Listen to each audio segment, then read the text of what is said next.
चलिए, तो हम लोग पिछले वीडियो में हेनरी लॉ समाप्त कर लिया था और आज हम लोग का टॉपिक है वेपर प्रेशर। तो वेपर प्रेशर यहाँ पर देखते हैं।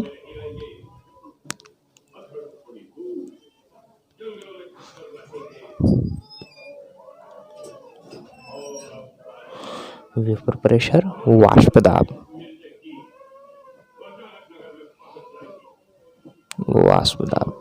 Vapour pressure. तो यहाँ पर हम लोग जानेंगे कि वेपर प्रेशर, वाष्प दाब क्या होता है। तो आप लोग पेट्रोल, डीजल ये सब देखे होंगे। पेट्रोल जो देखे होंगे यानी कि वह क्या है, यानी कि एक वोलाटाइल पदार्थ होता है, वोलाटाइल सब्सटेंस होता है। वोलाटाइल का अर्थ होता है वाष्पशील पदार्थ जो लिक्विड रूप में भी रहता है और वह यानी कि प्रेशर यानी वाष्प रूप में भी रहता है, यानी वेपर रूप में भी रहता है। तो वैसे चीज़ को हम लोग वोलाटाइल बोलते हैं। तो ये वेपर प्रेशर यानी कि वोलाटाइल सब्सटेंस के लिए होता है। तो यहाँ पे वाष्प दाब के लिए, तो वाष्प दाब का सबसे पहले हम लोग डिफिनेशन जान लेते हैं क्या होता है। जैसे तो इसके लिए होता है एक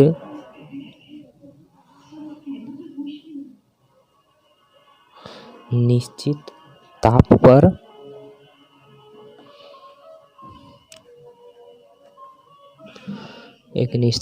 पर साम्य अवस्था में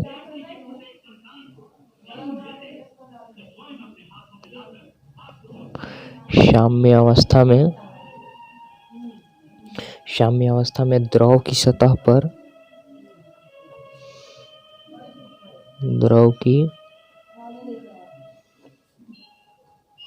सतह पर आरोपित वाष्प का दाब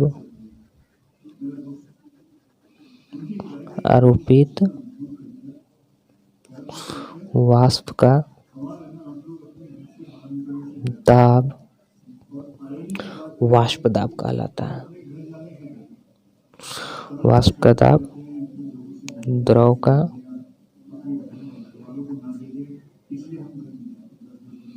वाष्प दाब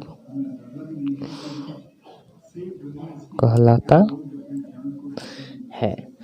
तब यहाँ पर यानी कि वाष्प दाब वो होता है जो एक निश्चित ताप पर साम्य अवस्था में यानी कि इक्विलिब्रियम स्टेट में साम्य अवस्था में द्रव की सतह पर आरोपित वाष्प का दाब द्रव का वाष्प दाब कहलाता है। और यहाँ पे वैसा द्रव होगा जो क्या होगा, वोलाटाइल होगा, यानी जो वाष्पशील होगा।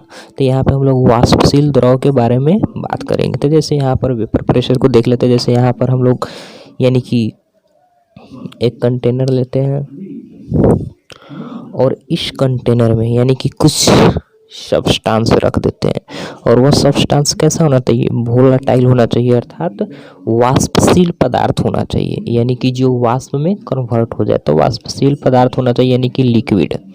तो ये लिक्विड में है और ये वैसा लिक्विड होगा जो वाष्पशील हो।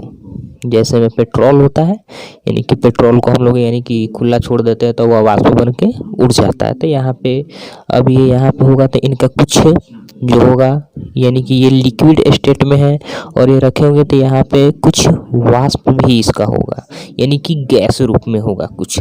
तब यहाँ पर जो इसके सतह पर जो प्रेशर लगेगा, यहाँ पर जो प्रेशर होगा, इनके बीच का जो प्रेशर होगा, इसी प्रेशर को हम लोग क्या बोलते हैं, वाष्प दाब बोलते हैं, अर्थात वेपर प्रेशर बोलते हैं। ये वेपर रूप में हो गया, वाष्प रूप में, और ये लिक्विड रूप में हो गया। तो ये जो दोनों के बीच में जो प्रेशर जो होता है, ये दोनों के जो बीच का प्रेशर जो होता है, जो लिक्विड के सतह पर जो प्रेशर लगता है, तो उसी प्रेशर को हम लोग क्या बोलते हैं, वेपर प्रेशर बोलते हैं। तो यहाँ पर अब आप लोग समझ गए होंगे कि वेपर प्रेशर क्या है। अब यहाँ पर देखते हैं कि वेपर प्रेशर को प्रभावित करने वाले कौन कौन से कारक होते हैं, यानी फैक्टर इफेक्टिंग कौन कौन से होते हैं। तो यहाँ पर देख लेते हैं प्रभावित करने वाले कारक। इसको वेपर को प्रभावित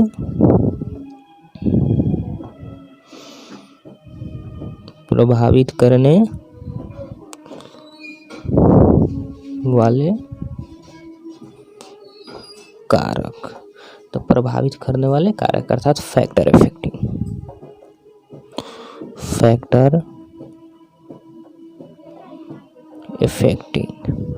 तो यहाँ पर देखेंगे कि वेपर प्रेशर को फैक्टर इफेक्टिंग कौन कौन से करता है, अर्थात तो वाष्प दाब को प्रभावित करने वाले कौन कौन से कारक होते हैं जो वाष्प दाब को प्रभावित कर सकते हैं। तो यहाँ पर फर्स्ट में जो होता है यानी कि ताप होता है, टेम्परेचर। फर्स्ट में जो होगा वो हमारा क्या होगा, ताप होगा, टेम्परेचर।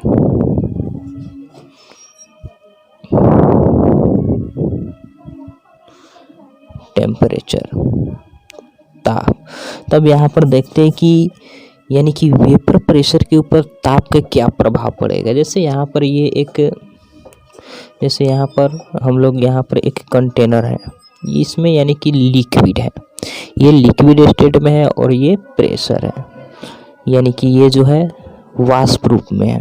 अगर इसमें हम यानी कि इसको हीट देते हैं और अगर यहाँ से हम किसी चीज़ से इसको अगर हीट करते हैं और तो हीट करेंगे तो क्या होगा, ये जो लिक्विड रूप में जो मॉलिक्यूल है इसके मॉलिक्यूल का यानी कि जो होगा काइनेटिक एनर्जी क्या होगा, बढ़ेगा। तो जब काइनेटिक एनर्जी बढ़ेगा तो ये और भी क्या हो जाएगा, ये और भी क्या होने लगेगा, ये और भी वाष्पित होने लगेगा, ये और भी क्या अधिक होने लगेगा, ये और अधिक वाष्पित होने लगेगा जब इसको हीट देंगे। तो ये सीधी सी बात है, जब किसी यानी कि वेपर प्रेशर में यानी कि क्या करेंगे, जब टेम्परेचर देंगे, जब टेम्परेचर को क्या करेंगे, जब टेम्परेचर को हम लोग बढ़ाएंगे, तो टेम्परेचर को बढ़ाएंगे तो क्या होगा, वेपर प्रेशर जो होगा, वेपर प्रेशर भी बढ़ेगा। अर्थात टेम्परेचर का क्या प्रभाव पड़ेगा वेपर प्रेशर के ऊपर, यानी कि जब ताप बढ़ाएंगे तो वेपर प्रेशर बढ़ेगा, यानी टेम्परेचर को जब बढ़ाएंगे तो वेपर प्रेशर जो हमारा वाष्प दाब होगा वो भी क्या होने लगेगा, बढ़ने लगेगा। तो ये हमारा होगा फर्स्ट जो फैक्टर इफेक्टिंग था,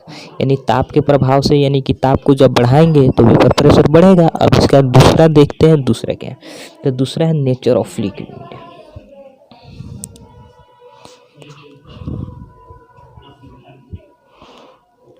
नेचर ऑफ लिक्विड यानी द्रव का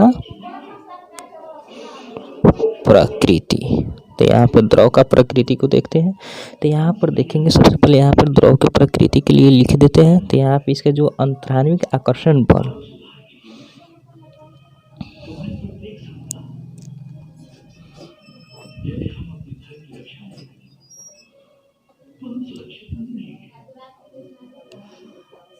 यानी कि अंतराण्विक, यानी कि वैसा लिक्विड का अंतराण्विक आकर्षण बल, अंतराण्विक आकर्षण बल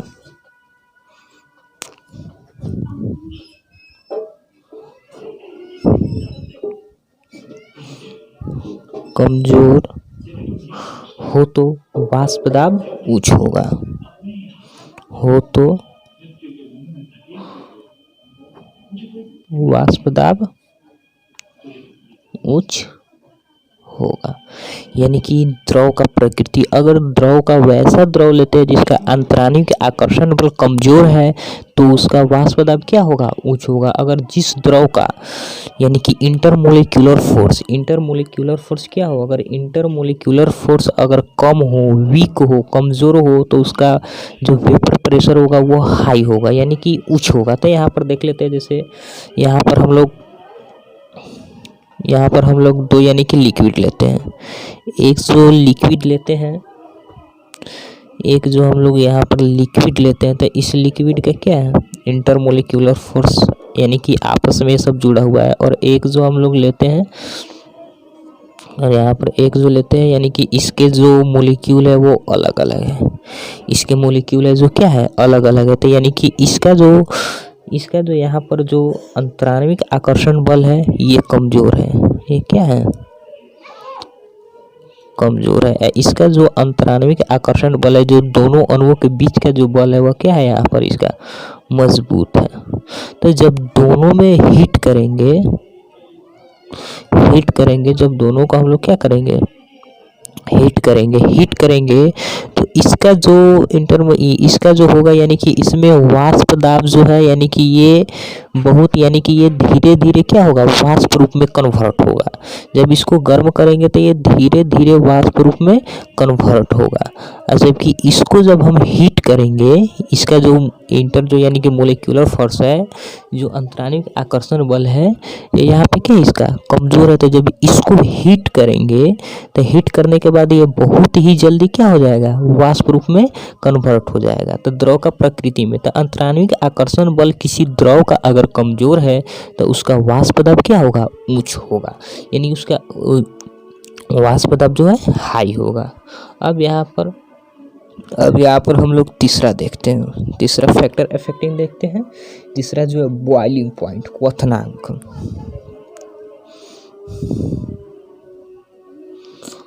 बॉइलिंग पॉइंट अर्थात क्वथनांक। तो तीसरा जो हमारा फैक्टर अफेक्टिंग है वो है क्वथनांक। तो यहाँ पर देखते हैं कम क्वथनांक वाले द्रव का जो होता है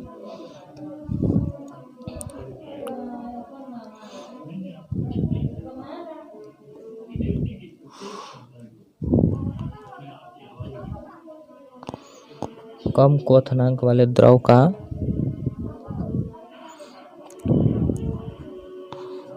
वाष्प दाब उच्च होता है, वाष्प दाब उच्च होता है। तब यहाँ पर यानी कि जो कम क्वथनांक वाले जो द्रव होगा उसका वाष्प दाब क्या होता है, कम होता है। कम क्वथनांक कहे तो यानी कि बॉइलिंग पॉइंट कहे कि यानी वह बिंदु होता है जिस पर वाष्प बन जाता है।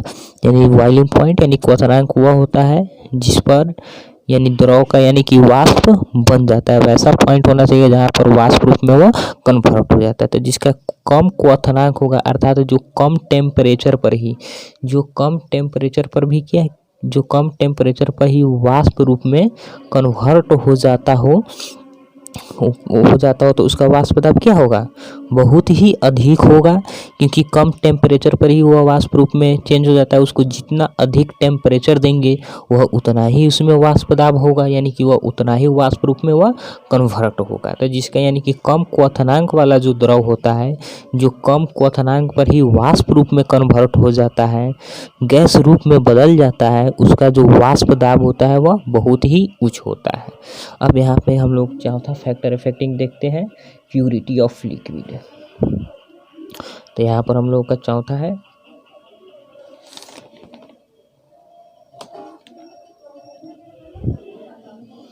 देख लेते हैं चौथा फैक्टर अफेक्टिंग।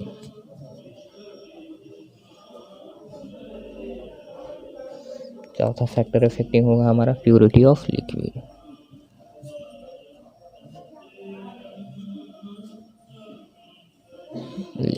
द्रव की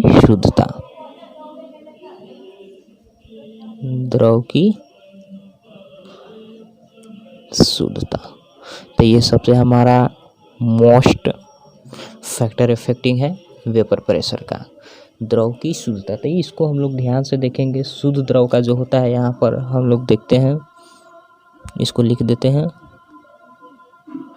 शुद्ध द्रव का वाष्प दाब, शुद्ध द्रव का वाष्प दाब इसके विलयन के, यानी जो शुद्ध द्रव का जो विलयन बनाएंगे तो जो शुद्ध द्रव होगा उस शुद्ध द्रव का वाष्प दाब इसके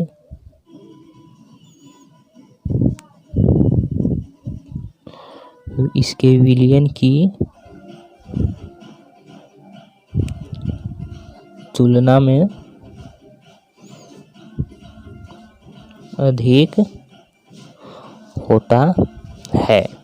तो यहाँ पे प्यूरिटी ऑफ लिक्विड में द्रव की शुद्धता में अगर शुद्ध द्रव का जो है यानी कि शुद्ध द्रव जो है उस शुद्ध द्रव का वाष्प दाब इसके विलयन की तुलना में क्या होता है, अधिक होता है। अर्थात पहले से शुद्ध द्रव है और शुद्ध द्रव का अगर विलयन बनाते हैं यानी कि उसमें किसी अन्य पदार्थ के साथ जब शुद्ध द्रव को मिलाते हैं तो शुद्ध द्रव का वाष्प दाब जो इसका विलयन बनेगा उसकी अपेक्षा अधिक होगा। जैसे यहाँ पर हम लोग देखते हैं, जैसे यहाँ पर एक शुद्ध द्रव है इसमें रखा हुआ, यहाँ पर शुद्ध द्रव है, ये शुद्ध द्रव है, इसका जो ये जो है वेपर प्रेशर है, वाष्प दाब है, और ये जो है हमारा क्या है, ये शुद्ध द्रव है, ये शुद्ध द्रव है। और इसको जो हम क्या करते हैं, विलयन बनाते हैं।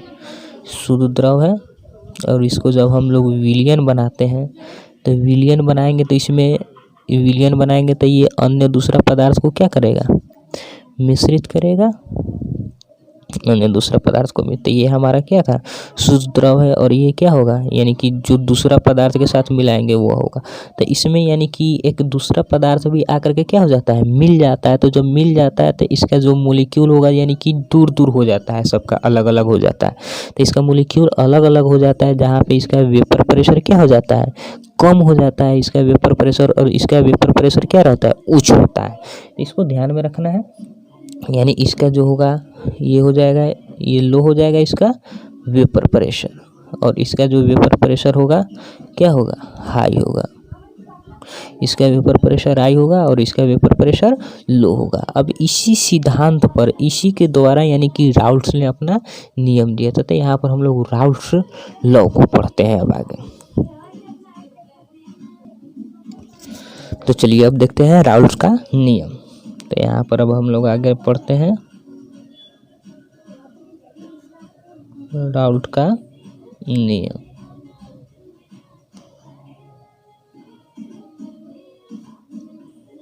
Raoult's law. तो यहाँ पर हम लोग समझेंगे राउल्ट्स लॉ। तो ये राउल्ट्स लॉ पीछे जो हम लोग हेनरी नियम पढ़े हुए थे, तो हेनरी नियम में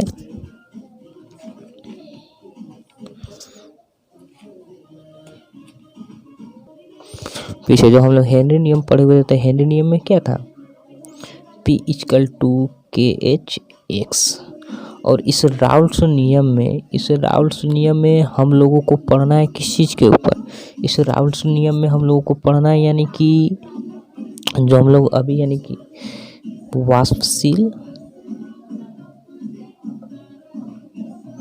वाष्पशील पदार्थ, इसमें जो ये नियम दिया गया है ये वाष्पशील पदार्थ के ऊपर है। और इसमें यानी कि राउल्ट का नियम और हेनरी नियम दोनों एक ही है। फ़र्क इसमें इतना था कि इसमें यानी कि द्रव और गैस दोनों का मिश्रण था। ये द्रव और गैस के लिए था, यानी कि गैस को द्रव में क्या किया जा रहा था, मिलाया जा रहा था। मगर यहाँ पर दोनों जो होगा वाष्पशील पदार्थ होगा, अर्थात तो दोनों लिक्विड ही होगा।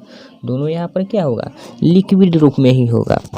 दोनों एक ही तरह का होगा वाष्पशील पदार्थ के लिए। फ़र्क यहाँ पर इतना है कि ये जो द्रव और गैस के लिए था और ये वाष्पशील पदार्थ के लिए वैसा यानी कि लिक्विड होना चाहिए जो वाष्पशील होते हैं। यहाँ पे हम लोग ये सारा फंडा है हम लोगों का वाष्पशील पदार्थ के ऊपर, अर्थात वोलेटाइल सब्सटेंस को लिया। तो राउल्ट ने किस सब्सटेंस को लिया था, वोलेटाइल सब्सटेंस को लिया था, अर्थात वाष्पशील पदार्थ को लिया था। तब यहाँ पर देखेंगे कि सबसे पहले इसके यानी कि इसके नियम को लिख देते हैं कि राउल्ट का नियम क्या कहता है। यानी राउल्ट का नियम और हेनरी नियम दोनों एक ही है। फ़र्क इतना था कि जो राउल्ट नियम कहता है वही हेनरी नियम कहता है। फ़र्क इतना है कि ये द्रव गैस के लिए था, द्रव और गैस के मिश्रण के लिए था, मगर ये वाष्पशील पदार्थ के लिए है, यानी वोलेटाइल सब्सटेंस के लिए है।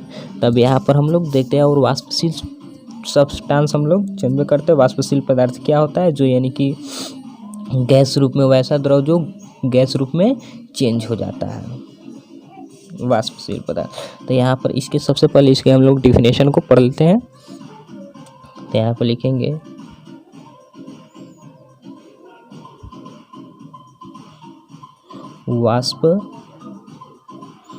वाष्पशील पदार्थ, या इसको हम लिख सकते हैं घुलनशील द्रव, या घुलनशील द्रव। वाष्पशील पदार्थ में कैसा लेंगे, जो घुलनशील द्रव होगा। घुलनशील द्रव एक विलयन के लिए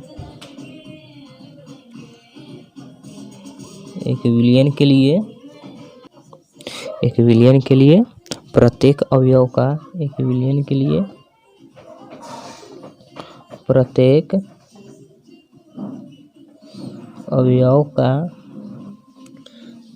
अवयव का आंशिक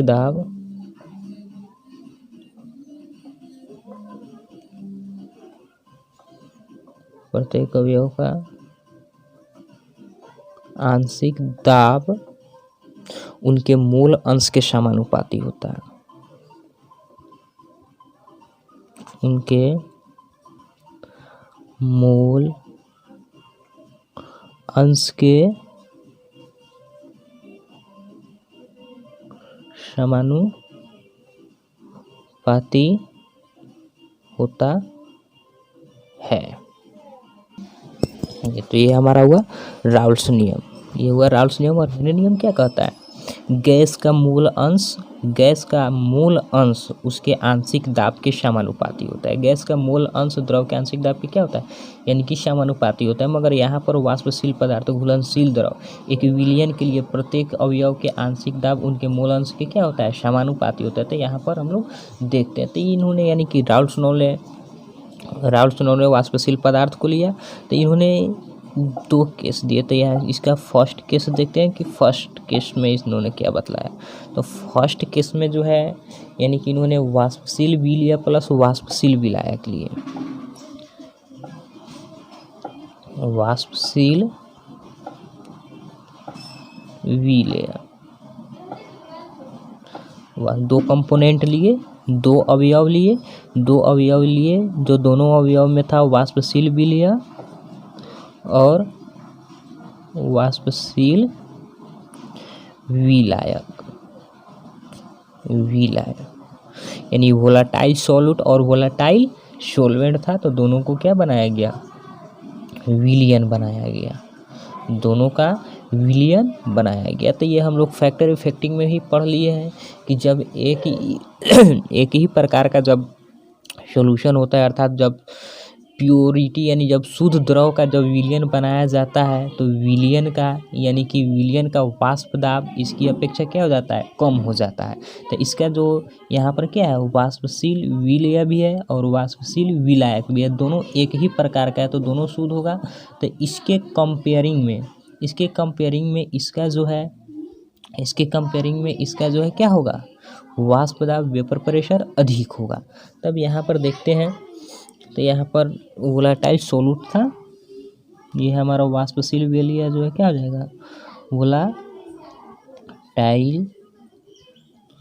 सॉल्यूट प्लस वोलाटाइल सॉल्वेंट हो जाएगा। और ये क्या बनाएगा? सॉल्यूशन बनाएगा। तो यहाँ पर 2 कंपोनेंट, राउल्स ने 2 कंपोनेंट लिए। दोनों क्या था? वाष्पशील ही था, वाष्पशील विलय था और वाष्पशील विलायक था। तो जैसे यहाँ पर हम लोग 2 कंटेनर लेते हैं।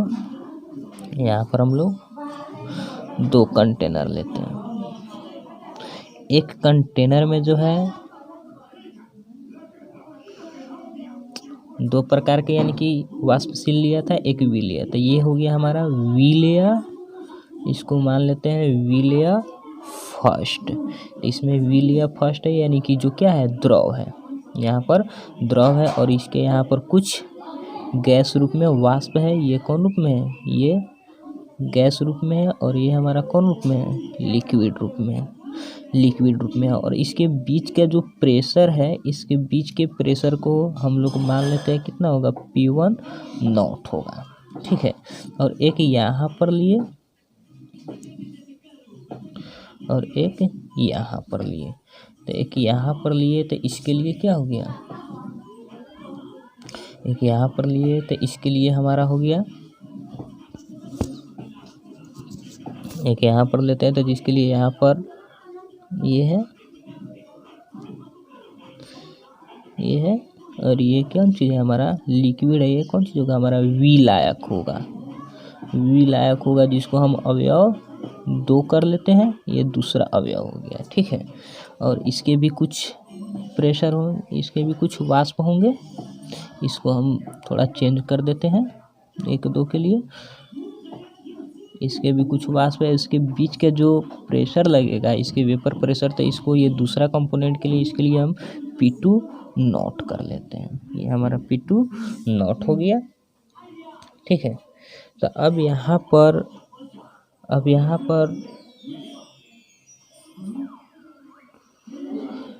पर जो है, तो यहाँ पर यानी कि लिया जाता है। तो यहाँ पर हम लोग यानी कि P2 जो है, इसका जो प्रेशर जो होगा वह कम होगा किसके अपेक्षा? P1 के, ऐसा हम लोगों को लेना है। ऐसा ऑब्जर्वेशन में ऐसा ही ऑब्जर्वेशन किया गया था, ऐसा हम लोगों को मानना है। यानी कि मान के चलेंगे कि P1 का यानी जो फर्स्ट यानी कि जो व्हील ईयर का जो प्रेशर होगा वह P2 से क्या होगा, वह P2 से क्या होगा हमारा, वह P2 से अधिक होगा। और P2 जो होगा यानी कि व्हील आया का प्रेशर जो है व्हील ईयर से क्या होना चाहिए, कम होना चाहिए। इसी पर हम लोगों को काम करना है, यानी कि फर्स्ट केस में इसके अनुसार से हम लोगों को काम करना है। इसलिए यहाँ पर जो ऊपर जो वेपर प्रेशर का जो संख्या है यहाँ पर हम अधिक कर दिए और इसका जो वेपर प्रेशर है इसको हम कम कर दिए, इसमें और अधिक कर देते हैं ताकि पता चल जाए कि ऊपर का इसका जो वेपर प्रेशर है वह क्या होगा, यानी वाष्प यानी कि इसका वेपर प्रेशर अधिक होगा और इसका वेपर प्रेशर कम होगा। तो यहाँ पर P2 यानी कि लेजर देन होगा किसकी अपेक्षा, P1 की अपेक्षा, यानी इससे कम होगा। तब यहाँ पर हम ये इन दोनों को, अब व्हील या हो गया फर्स्ट, ये व्हील आयक हो गया सेकंड, अब ये दोनों को हम लोग मिलाते हैं। अब यहाँ पर इस दोनों को हम लोग एक कंटेनर में मिलाते हैं, इसको भी इसमें डाल देते हैं और इसको भी हम इसमें डाल दिए। तो दोनों को हम जब डाल दिए तो यहाँ पर दोनों क्या हो जाएगा, एक साथ मिक्स हो जाएगा। 1 और 2 दोनों एक साथ मिक्स होकर क्या बना लेगा, हमारा विलियन बना लेगा।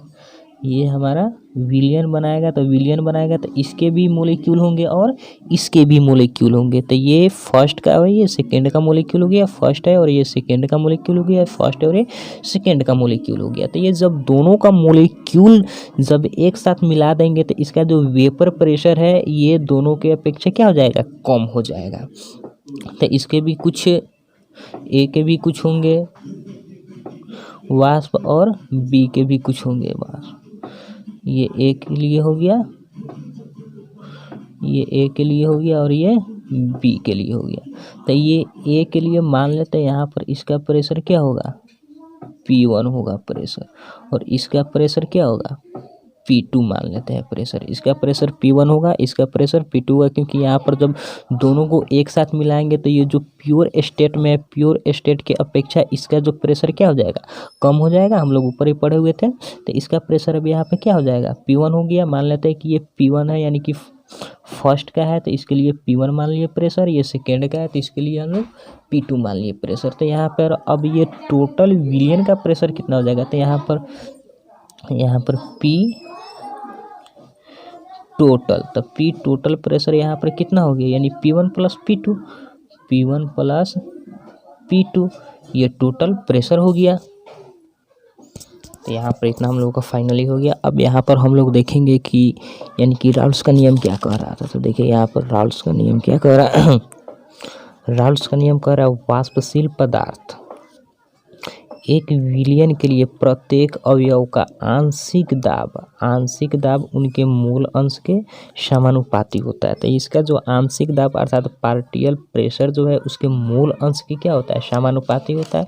तो यहाँ पर हम मान लेते हैं कि ये जो फर्स्ट वाला जो अवयव है इसका यानी कि मूल अंश यानी कि x1 हो जाएगा, x1 कर लेते हैं। और इसके लिए मान लेते हैं ये सेकेंड वाला के लिए x2, इसका जो मूल अंश है कितना हो जाएगा, x2 हो जाएगा। तो यहाँ पे कह रहा है कि प्रत्येक अवयव का जो है यानी कि आंशिक दाब उसके मूल अंश के क्या होता है, समानुपाती होता है। अर्थात P1 समानुपाती होगा x1 के, P1 समानुपाती A1, यानी ये फर्स्ट अवयव के लिए हो गया। ये अवयव किसके लिए हो गया, प्रत्येक अवयव। तो इसमें कितने अवयव है, 2 अवयव है, एक विलेय और एक विलायक, 2 अवयव है। तो P1 समान प्रोपोर्शनल किसके हो जाएगा, x1 का, और यहाँ पर जो दूसरे के लिए है वह कितना हो जाएगा। और यहाँ पर इसका प्रेशर कितना था हम लोगों का, यानी कि इसका प्रेशर P1 इसका प्रेशर P2। तो यहाँ पे P टोटल प्रेशर हम लोग निकाले थे P1 प्लस P2 था, P1 प्लस P2 था। और यहाँ पे हम लोग दूसरे कंपोनेंट के लिए कर लेंगे। तो P2 के लिए, तो P2 प्रोपोर्शनल किसका होगा, x2 के।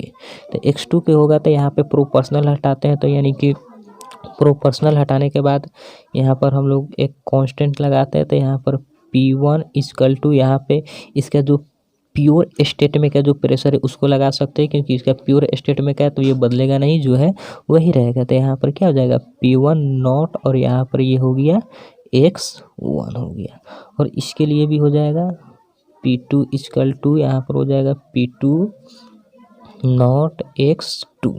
तो ये हमारा फाइनली निकल गया यहाँ तक निकल गया, यानी कि फर्स्ट प्रेशर के लिए हो गया P1 का प्रेशर कितना होगा P1 नॉट इंटू x1, ये हो गया P2 equal to P2 not x2। तब यहाँ पर हम लोग P टोटल निकालें, तो यहाँ पर हम P टोटल निकाल लेते हैं। तो यहाँ पर P टोटल इक्वल टू है P1 प्लस P2 है। तो यहाँ पे P1 का वैल्यू यहाँ रख देते हैं और P2 का वैल्यू यहाँ रख देते हैं। तो यहाँ पर P total equal to P1 का वैल्यू है P1 not x1 plus P2 not x2 हो गया। P2 नॉट x2 तो हम लोग मोल फ्रैक्शन से पढ़े हुए थे कि x1 plus x2 equal to कितना होता है 1 होता है। ये कौन चीज़ हम लोग पढ़े थे मोल फ्रैक्शन में, पढ़े हुए थे। तो यहाँ पे हम x2 का वैल्यू निकाल लेते हैं। x2 का वैल्यू निकालेंगे तो ये कितना हो जाएगा 1 माइनस x1 हो जाएगा। और ये x2 को वैल्यू को हम यहाँ पर रख देते हैं, x2 को वैल्यू को रख देते हैं यहाँ पर। तो यहाँ पर हो गया P टोटल इक्वल टू यहाँ पे हो गया P1 not x1 plus P2 into x2 के वैल्यू रखेंगे तो यहाँ पे हो जाएगा 1 माइनस x1। तो यहाँ पर हो गया P total equal to P1 not x1 plus इसको इंटू कराएंगे तो ये हो जाएगा P2 not minus P2 not x1। अब यहाँ पर ये हम इसमें और इसमें x1 कम ले लेते हैं बाहर, इसको सोल्व कर देते हैं। तो P टोटल इक्वल टू ये हो गया कितना P2 नॉट प्लस यहाँ पे x1 बाहर निकालेंगे तो ये हो जाएगा P1 not minus P2 not. ये हमारा फाइनल प्रेशर हो गया टोटल का। तो ये हो गया राउल्ट लॉ का हमारा फर्स्ट केस हो गया। तब यहाँ पर हम लोग ध्यान देंगे, यानी कि जो इसका प्रेशर अधिक होगा उसको हम लोग प्लस में पॉजिटिव में लाएंगे। अगर यहाँ पर अगर ये P1 क्या रहता, अगर छोटा रहता तो यहाँ पे हम लोग x1 का वैल्यू निकाल करके इसमें रखते यहाँ पर, यानी कि ये चेंज होगा तो यहाँ पर हम लोग वैल्यू चेंज करते हैं। यहाँ पे इसके केस से देखते हैं, यानी कि जिसका प्रेशर अधिक होता है उसको हम लोग पॉजिटिव में लाएंगे, प्लस में लाएंगे। अगर यहाँ पे P2 अधिक रहता तो यहाँ पे हम लोग x1 का वैल्यू निकाल करके यहाँ पे वैल्यू इसका पुट करते, यानी जिसका प्रेशर अधिक रहेगा उसको हम लोग पॉजिटिव में लाएंगे। तो राउल्ट नियम का केस फर्स्ट खत्म हो गया। अब केस सेकेंड को कल पढ़ेंगे। आज के लिए इतना ही।